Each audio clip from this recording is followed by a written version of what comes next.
Okay, so this is session 4, right?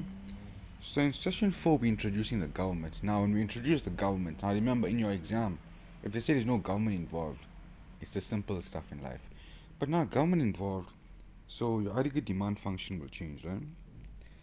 Most likely, so if the government is involved, right? So you know your function, your aggregate demand function, it's basically this, right? AD is equal to C plus I plus G plus NX. If the government comes in, so you know how C, we basically took out C and we made it this, right? But now they're saying this, that's not the case. If you think carefully, your income, which you're going to add tax transfers minus, sorry, your transfers minus your taxes. Now, basically, they're trying to say is taxes is a number, but in reality, you can actually get a more specific answer because we know the tax rate. So we assume this always, because obviously we encountered in our first session that C plus CY is equals to the C, right, in here. But then we said income, you have to subtract the taxes and plus your transfers, because that's what your real income is, your disposable income. But now we're saying this TA can be further simplified or expanded. Instead of TA, we can see T times Y, which makes sense. If the tax rate is 15% and your income is 1,000, then that will be the taxes, right? It makes complete sense. So that's another way of writing TA. So from now on in the future, if you see government involved, your C, which most likely will be this. So your C in your demand function will be this, always, right? Now just remember that. So it's C hat plus C TR hat plus 1 plus C 1 minus TY, huh? So that's now your thing now to remember basically. So your whole equation AD is equal to C plus I plus G plus NX right now, as of now, will turn to this. So we change C now to something else. So as you can see, we change C to this and this. Can you see? Be able to separate this. See, IGNX is the same. So C is now made of these components. Simple? Okay. And then obviously we put everything here in the brackets in this form because anything over here is all autonomous. We can just represent it as A hat, as you can see over here. Plus the induced. This is called induced expenditure. This is called autonomous. Now I spelled it wrong probably, but you get the point, autonomous. So so from now on we're using this equation. Let's see, okay. Alright, so in my previous video, if you never watched, we calculated the equilibrium level of output, right? We said the equilibrium level of output before, where we assume no government, is equals to 1 over 1 minus C times your autonomous expenditure. Right? That's what we did. However, we got a problem now, because government came in and now there's taxes. So your MPC will be reduced because people's spending will be less because government is taking that money. It's not going to people and businesses. So to put taxes in here, all we need to do is this, right? See, we got 1 minus C or 1 minus MPC. You put your 1 minus MPC over there, right? But you're going to times it by 1 minus the tax rate. Is it the tax rate? 1 minus the tax rate, yeah. Now why just the tax rate? If I say the tax rate is 5%, 1 minus 5% is like 95%. So 95% of this whole MPC will be in the economy. People will have in their hands. Makes sense, right? And obviously don't forget the times A. So this is now your new equation. They just put the A over there on top because A times 1 is A over there, right? But simple. So from now on, when I ask you what's the equilibrium level of output, and you know what graph we're referring to, right? We're referring to this 45-degree graph line. Your aggregate demand will be something like this. This should be the y graph. So we are looking for y0, which is this. So to find this equilibrium point, we are going to use this equation. Okay. So from now on, this is it, right? So just add 1 minus t to it. Now, your multiplier is also going to change. So you know how we have the multiplier equation? If you look at my previous slide I showed you, normally our multiplier, so this is the same thing I just told you now. Let's see.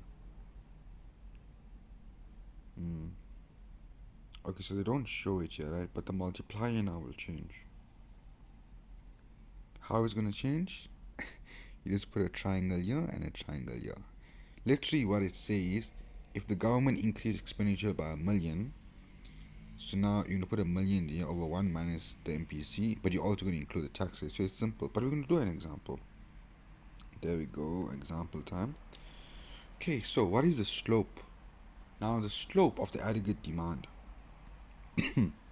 If we write the aggregate demand function out, we can write C plus G plus I plus NX, all that, and expand and all that. But in the final line, you can simplify it to this. Now it's no longer CY, it's C times the tax rate times Y. Can you see how the Y is in capital letters, huh? This is the same as saying, you know how you get Y to MX plus C? This is the MX basically. So C and Y 1 minus T, that's your that's your basically slope of this whole aggregate demand curve. So what is the slope of the aggregate demand curve with and without government? We're going to first do without government. So if C is 0.8, the slope is 0.8 because you'll just have A plus C times Y. The C will be 0.8. So 0.8 times Y. So 0.8 is MPC. But with the government, this will be your thing. So 0.8. Now, because you're government, you have to times it by 1 minus the tax rate. So 1 minus 0.25. So 0.8 times 1 minus 0.25 is equal to 0.6. So now, with the government is 0.6. So can you see how your slope changes?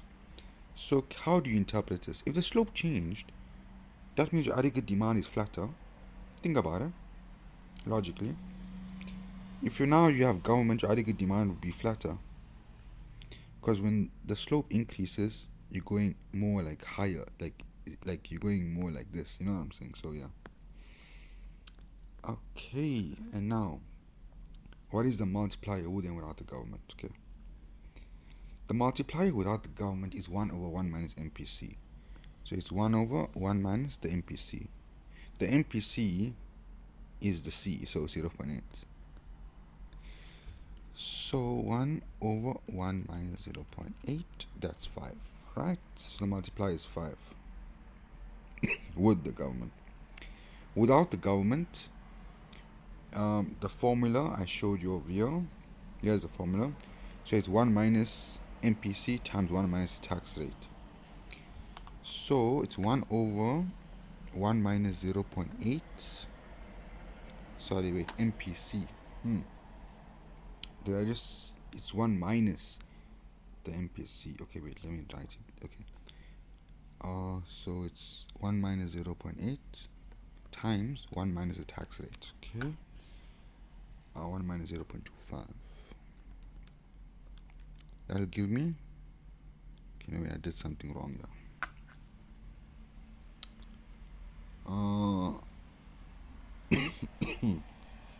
1 second. Let me just double check what I did wrong here. Because I did say 1 minus. Let's see. Okay, so to calculate with the government, so you take 1 over 1 minus 0.8 times 1 minus 0.25. I'm doing that, but why am I getting the answer? Wait. It's not 1 minus C times 1 minus T. It's 1 minus C times 1 minus T.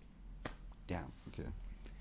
So basically, that's a board mass issue there. So don't forget that, right? So what we're going to do is say with the government is 1 over open brackets 1 minus the MPC is what, 0.8, but now we're going to times it by the tax rate. So 1 minus the tax rate, 0.1 minus 0.25, close brackets, is equal to 2.5. So again, it's 1 over 1 minus 0.8 times 1 minus 0.25. So it's 1 minus everything over there basically, which makes complete sense. So that's 2.5, right, with the government. Yeah, with the government. So you can see how the multiplier actually decreased, so that's bad, right? If the tax transfers increase from 0 to 800 billion. Okay, so basically they're saying, okay, if your autonomous expenditure increases by this amount, what is the impact of the aggregate demand schedule? So basically it's saying what is the new equilibrium level of output. So is it with or without government? Because you have transfers, obviously it means with government. So you're going to be using this equation over here. Let's see. This one here. Well, technically the same equation. I also correct this, huh? I said it's 1 minus c times 1 minus t. This is wrong. It's 1 minus 1 minus 1 minus c times 1 minus t. Right? So yeah, correct that. Basically this. And don't forget, basically this. And don't forget the brackets. I put the whole thing in like, no. Okay, so anyway, yeah. So to do this is very simple, right? All you do, now you already got the multiplier here. So with the government, sorry, the 5 supposed to be without the government here. But you get the point, 2.5 is with the government. So with the government, 2.5 is a multiplier. So obviously if this increase, this is an autonomous expenditure, so this times autonomous expenditure by 2.5. So 800 million times 2.5, that's 2,000 million. So basically it's like, 2,000 million. So remember to write the symbols, huh? Because you're not going to write the whole thing. 2,000 million. So yeah. Or you can say 1 over 1 minus 0.8 times 1 minus 0.25 times 800. And you'll get the same answer. Right, so what is automatic stabilizers? Just two things. Your income tax and unemployment benefits. So automatic stabilizers are like shocks in a car, springs. When bad stuff happens to the economy is going down, it basically absorbs the impact, so it doesn't make it worse. So if the economy is going down, right, bad, automatically stabilizers is things the government can do without like putting money in the economy, right? So let's see, so there's two things: proportional income tax. So they just change the tax rate. So if things are bad, they lower the tax rate. That'll help the economy, and increase unemployment benefits. So when people lose jobs during a recession, increase unemployment benefits. So that is your automatic stabilizer, right? They don't make government be too involved in stuff.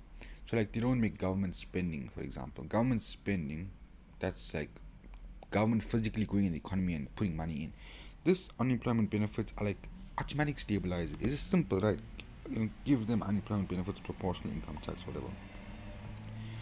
Now, effects of it. Now, what is fiscal policy? When you think of fiscal policy, think of your aggregate demand equation, the G over there. That's one of them. And then also think about your, what's the other one? So government purchases as G, obviously, and the other one is, transfers. Makes sense, yeah, transfers. So that's your fiscal policy. So in government increase expenditure or government spending, this is the multiplier. So this times whatever the government's spending increased to will give you the output equilibrium, what it changed by. So obviously, if you increase government expenditure by 100 million, then obviously the output will increase by more than 100 million, right? So that's what we learned before. Yeah, this is what we learned before. Transfers. Now, transfers, they're basically saying the government can increase transfers, but it won't be as effective as the government's purchases over the G in your aggregate demand equation. Because if you have to rewrite the equation out, right? So, okay. So, all this I'll explain to you via the equation. See this. If the government increase its expenditure, okay, no, where's the full government? Okay, let me erase all this. Right. I want you to look over here in this line equation. This is the whole aggregate demand function, right? So increase in this will be increase in aggregate demand, which is good. TR, they basically telling you is less, it's not that good, than G. If you increase G to 100 billion, your aggregate demand will shift to 100 billion up. But if your tax transfers increase to 100, if you increase that by 100 billion, you're not going to get the full 100 billion because it's C times that. C is the MPC. So if the MPC is 0.5, for example, if you increase tax rate by 100 billion, you're only going to get 50 billion in your output. Your aggregate demand will increase by 50 billion up. Unlike government, which the full 100 billion will go up. But because you're taking C times TR, it's not going to be the full 100 billion. So if they ask you that, say government spending will be more better than your tax transfers. Oh, sorry, not why I'm saying tax, it's your transfers, right? So, yeah.